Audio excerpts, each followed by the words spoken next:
मेरी तरफ से सभी को राम राम, सत श्री अकाल, सलाम अलैकुम। मैं जनक फौजी जंतर मंतर से, और आज धरने के 326 दिन हो चुके हैं और हमारे पास आज पर्पल की टीम आई हुई है। इनसे बातचीत करते हैं। राम राम साहब। राम राम जी। सर आप बताइए जनता को सुबह का क्या संदेश देना चाहते हैं? साहब जी, मैं सबसे पहले जी अपना परिचय देता हूं। मैं जिला पलवल से आया हूं। नाम हमारा हवलदार रामेश्वर सिंह है। हम अपनी टीम के साथ यहां पर आए हुए हैं। सबसे बड़ी बात, मैं भूतपूर्व सैनिकों को एक संदेश देना चाहता हूं यहाँ जंतर मंतर से। भाइयों, आज 326 दिन हो गए, हम 11 महीने से हमारी धरना प्रदर्शन चल रहा है। मैं सैनिकों से यही आह्वान करता हूं, भाई लड़ाई लड़ लिए सबको मिलकर, सब भाइयों को मिलकर, जब ही हमारी ये समस्या दूर होगी।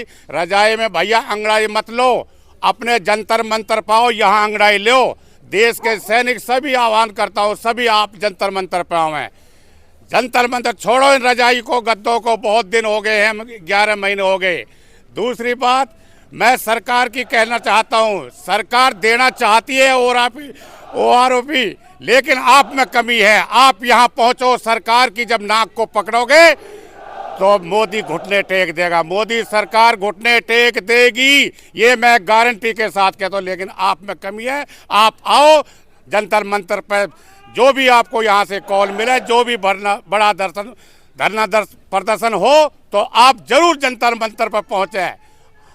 सो मत, सोने से कुछ नहीं मिलेगा। अभी नहीं तो कभी नहीं, अभी नहीं तो वक्त आ गया है। लोहा गर्म है, हाथ मार दो मेरे सैनिक भाइयों।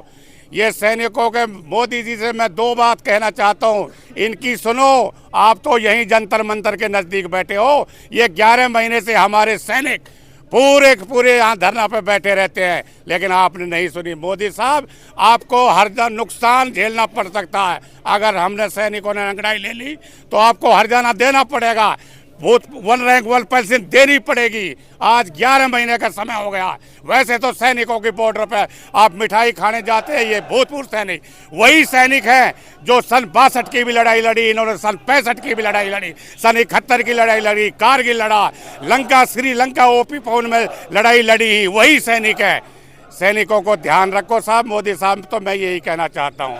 धन्यवाद साहब मेरा। ठीक है सर। राम राम साहब, आप बताइए सर। सबसे पहले तो मैं अपना परिचय दूंगा आपको। मैं ऑर्डिनरी सूबेदार मेजर चंद्रमान गौड़, जिला पलवल से आए हैं और मेरे साथी आए हैं। मैं सरकार को एक बात कहना चाहता हूं, अगर सरकार सैनिकों की नहीं सुनेगी तो फिर सरकार किसकी सुनेगी? सरकार वैसे कहती है कि भाई सैनिकों के साथ हूँ, सैनिकों ने मेरे के मान सम्मान बढ़ाया, सैनिकों ने मुझे प्रधानमंत्री कुर्सी तक पहुँचाया। अरे भाई, तब कुर्सी तक पहुँचा दिया तो उतारना भी जानते हैं ये, और उतारना ऐसा जानते हैं कि फिर दोबारा आपको सत्ता में हासिल नहीं होगी। इसलिए मैं आप सबसे यही रिक्वेस्ट करता हूं, सारे फौजी भाइयों से, जो कहीं भी मेरी आवाज़ सुन रहा हो, सिर्फ अपनी रजाई छोड़ो और जाग जाओ। क्यों? जागने का वक्त है, नहीं 2 महीने बाद आचार संहिता लग जाएगी और आपको मौका नहीं मिलेगा। अब कम से कम प्रधानमंत्री को ये आवाज़ पहुँच रही होगी, और उनके पास पहुँच चुकी है ना। तो वो अपना कोई प्रतिनिधि भेज रहे कि हाँ भाई तुम्हारी समस्या क्या है। अगर आपने 90,000 करोड़ दिया है तो पैसा कहाँ गया?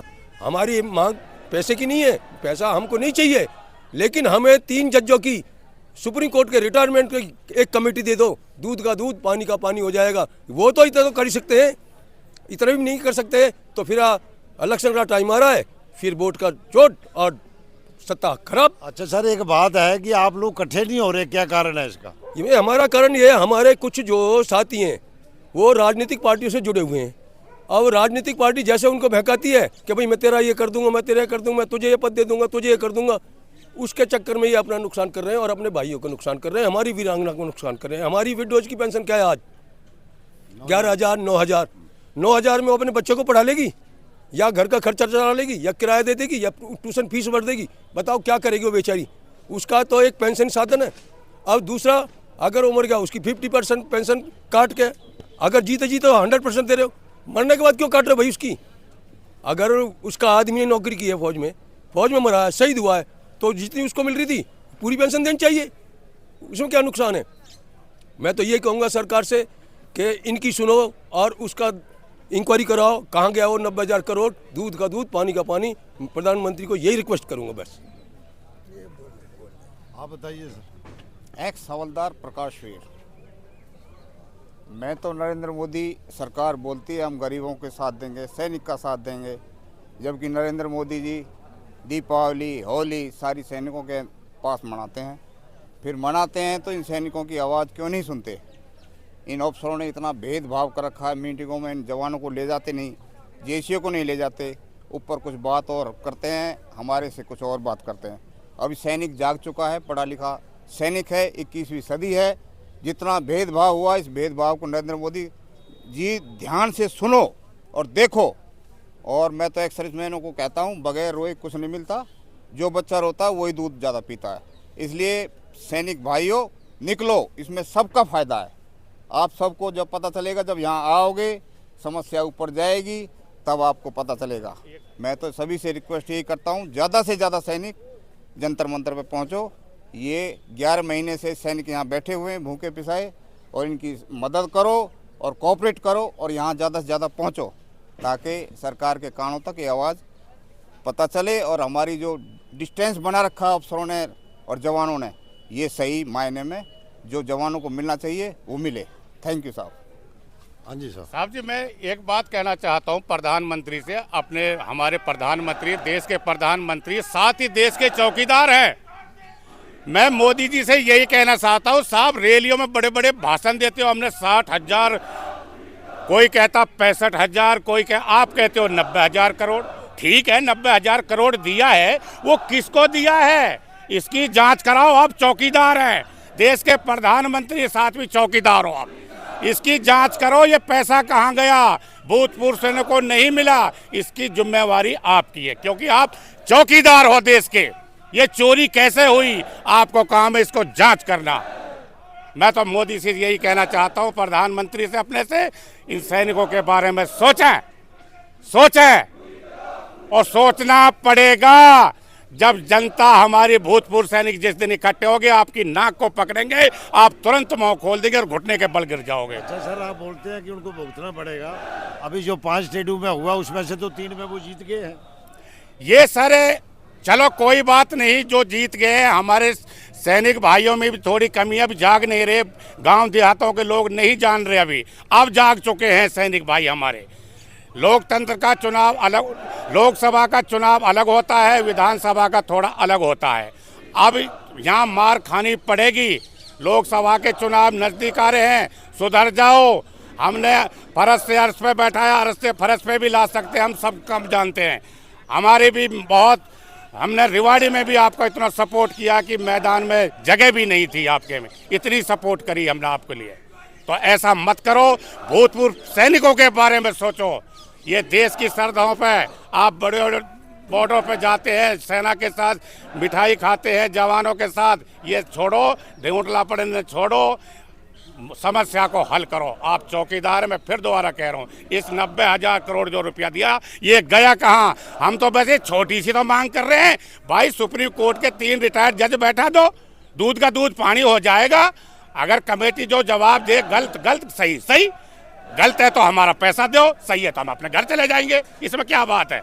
एक छोटी सी समस्या नहीं सुलझा सकते आप? देश के प्रधानमंत्री हो, सेवा हो, हमारे चौकीदार हो, तो और क्या करोगे सैनिकों के लिए? ये 11 महीने से धरना पे बैठे हैं, आज तक तुम कुछ नहीं सुन रहा। उतारो इन चश्मों को, बहुत पुराने चश्मे हो गए आंखों, बदलो इनको, या तो तुम्हारी आंख में मोतियाबिंद हो गया, तुमको दिखाई नहीं दे रहा। यहाँ सैनिक बैठे हुए हैं हमारे। धन्यवाद। आम जनता को क्या संदेश दोगे? जनता को यही संदेश देना चाहता हूँ, भाई मेरे देशवासियों, भूतपूर्व सैनिकों, सुन लो, जंतर मंतर की आवाज है ये। भाई 2 बात है इसमें, हमारी जनता भी जब भी सपोर्ट करेगी, सिविलियन लोग, जब हम एक हो जाएंगे भूतपूर्व सैनिकों। जनता तो टकटकी लगाए बैठी है, सरकार हमारा फायदा, नाजायज फायदा उठा रही है। 4 भाइयों में भिड़ंत हो जाती है तो पड़ोसी मजा ले रहे हैं, हम फूटे हुए हैं, इसलिए सरकार भी मजे ले रही है। मेरे दोस्तों, ये बीरबल की खिचड़ी बना दी सरकार ने, इसको सुधारना आपका काम है। आपको जंतर मंतर आना पड़ेगा। बड़ी कॉल भी अगर कोई होती है तो आपको इकट्ठा होना पड़ेगा। जब इस समस्या से पीछा छोड़ने, बीरबल की खिचड़ी बन चुकी है। धन्यवाद। मैं बताना चाहता हूँ, हाँ जी सर। अब ये जो अग्निवीर जो स्कीम चलाई है, क्या फौज से ही पैसा पूरा करना है देश के लिए? जो पहले ज्वाइनिंग लेटर देना चाहिए इनको, जो हमारे पहले जिनके मेडिकल हो गया, रिटर्न हो गया और ज्वाइनिंग लेटर उनको दिया नहीं, बाद में अग्निवीर चालू कर दी। मैं पूछना चाहता हूँ माननीय प्रधानमंत्री जी से कि भाई एक सांसद या एक एमएलए बनता है, जितनी बार बनता है उसको उतनी बार पेंशन दी जाएगी, क्यों? ऐसा क्यों है?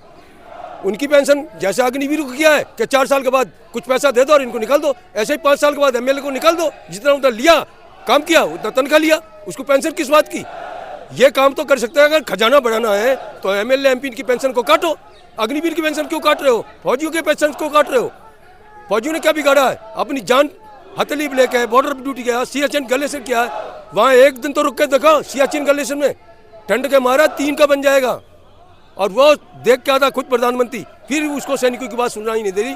तो इससे बद दुर्भाग्य हमारे सैनिकों का कुछ भी नहीं है। धन्यवाद। ये थे हमारी जो पर्पल से टीम आई हुई थी, इनका यही कहना है कि क्या डिफेंस से ही पैसा पूरा करना है, बाकी भी तो महकमे हैं, बाकी भी तो हैं जो नेता लोग 2-2, 3-3 पेंशनें ले रहे हैं। इसी के साथ मैं जनक फौजी, मेरी तरफ से सभी को जय हिंद, जय भारत।